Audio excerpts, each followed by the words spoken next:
Chapter 17 The Great Feast. Back in the tunnel they paused so that Mr. Fox could break up the hole in the wall. He was humming to himself as he put the bricks back in place.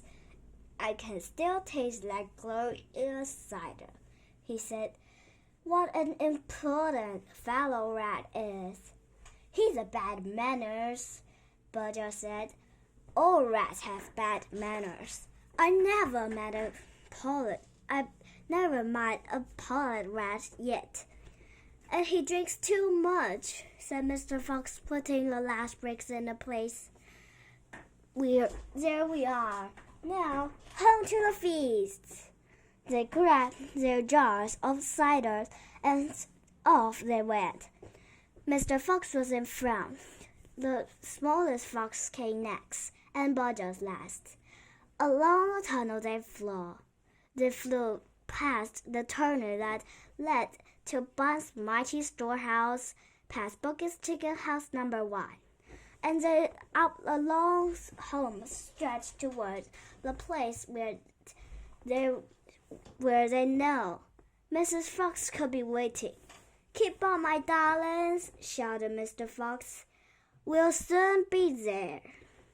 Think that's waiting for us at the other end. And just think that we're bringing home with us in these jars." That was to cheer up poor Mrs. Fox.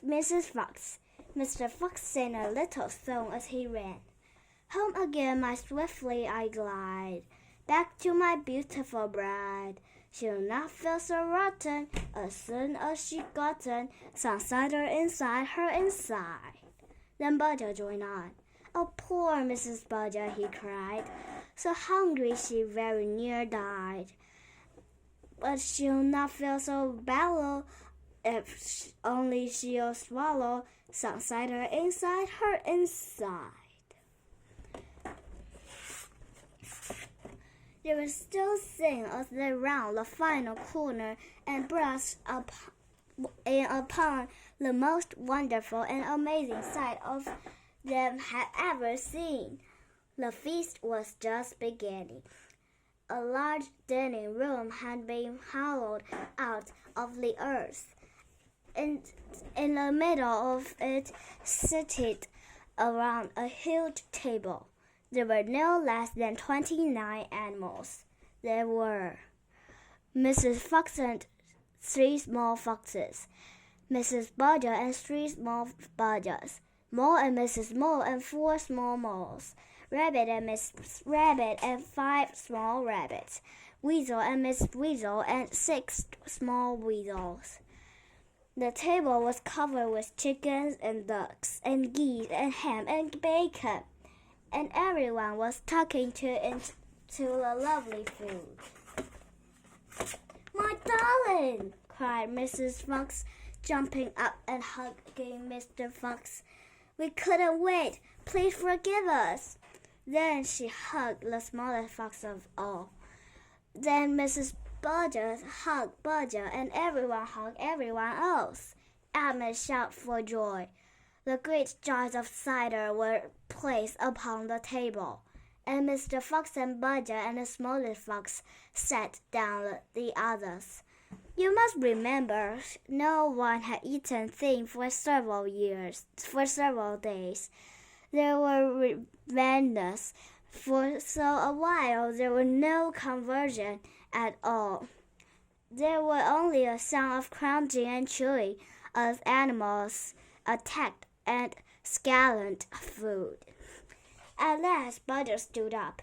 He raised his glass cider and called out, "A toast! I want you to drink a toast to our dear friend who saved us our life today, Mr. Fox!"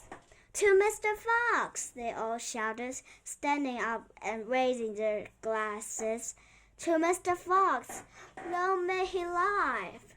Then Mrs. Fox got slyly to her feet and said, "I don't want to make a speech. I just want to say one thing, and this is, my husband is a fantastic fox." Everyone clapped and cheered. Then Mr. Fox himself stood up. "This delicious meal," he began. Then he stopped. In the silence that followed, he let fly more tremendous spouts. There was a laughter and more clapping. "This delicious meal, my friend," he went on. "This is courtesy of Mrs. Buggins, Buzz, and Bee." More cheering and laughter. "And I hope you have enjoyed it as much I have." He let fly another coslow beach. "Touch. Better out than in," said Buster. "Thank you," said Mr. Fox, grinning heartily. "But now, my friends, let us be serious. That thing of tomorrow and next day and day before that, if we go out, we'll be killed, right?"